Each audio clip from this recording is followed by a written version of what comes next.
À mon avis, la première photographie de paysage date de 1435, à une époque où on les faisait encore au pinceau et à la peinture à l'huile. C'est un Hollandais, Jan van Eyck, Jean Ducoing, qui immortalise pour la première fois en Occident un paysage.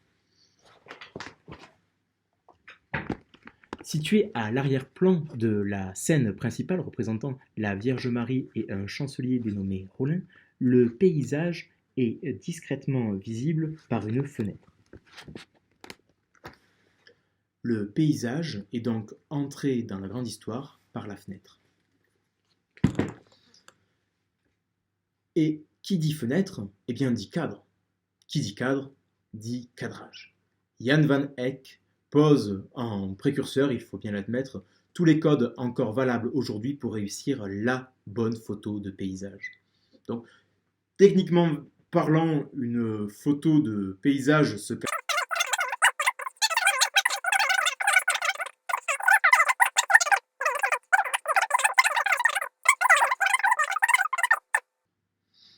Bref, en regardant un ou deux tutos sur internet, je suis sûr que la majorité des gens sont aujourd'hui capables de réussir techniquement une bonne photo de paysage.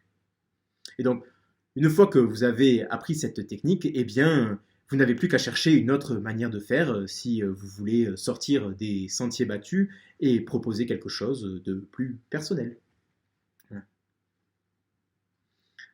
Alors, au commencement, à la naissance de la photographie, à la fin du 19e siècle et jusqu'à très tard dans le 20e siècle, la photo de paysage, en tout cas le paysage, est représenté, si vous voulez, seul. Sa valeur intrinsèque suffisait à l'idée qu'on puisse en témoigner au travers d'une photographie. Ce n'est que très tardivement, dans les années 1990-2000, que le sujet apparaît véritablement dans le paysage. À partir de ce moment, l'homme prend une place dans le paysage et existe avec lui, dans lui. En interaction avec le paysage, le sujet rend compte d'un état de fait.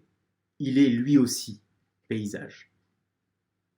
Cependant, de dérive en dérive et d'appareil technologique en appareil technologique, aujourd'hui, les appareils téléphono-photographiques portables sont dans les poches de tout le monde et permet à tout un chacun d'immortaliser un instant ou un paysage. Résultat, le selfie. Avec le selfie, le paysage est rendu au second plan, dans un état de faire-valoir. L'individu prend toute la place. Alors, j'ai envie de dire que pour faire une bonne photo de paysage, il faudrait déjà redonner un peu de place. Et plutôt que de revendiquer un moi-je trop fort by myself, pourquoi ne pas tenter d'entrer dans une nouvelle relation, non plus basée sur le rapport de dominant-dominé, mais plutôt sur celui de la fusion. On dit prendre une photo, comme si on pouvait se servir dans un rayon de supermarché rempli de paysages. Faire une photo, c'est avant tout raconter une histoire, sa propre histoire, pas celle imposée par l'étalage des produits paysagers. On dit aussi faire un cliché, comme si on avait le pouvoir de transformer le paysage en caricature locale. Or, faire une bonne photo de paysage, ce n'est pas non plus imposer son regard sur le paysage.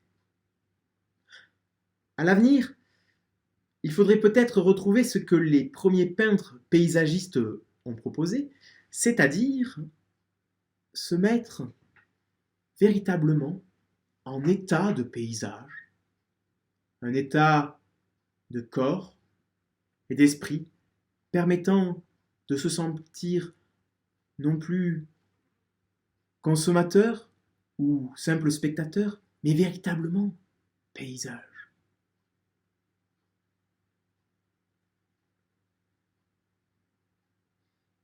C'est sans doute en empruntant cette voie que la notion de paysage pourra s'élargir, sans distinction aucune entre rural, urbain, périurbain, industriel, intérieur, extérieure, mais infinie.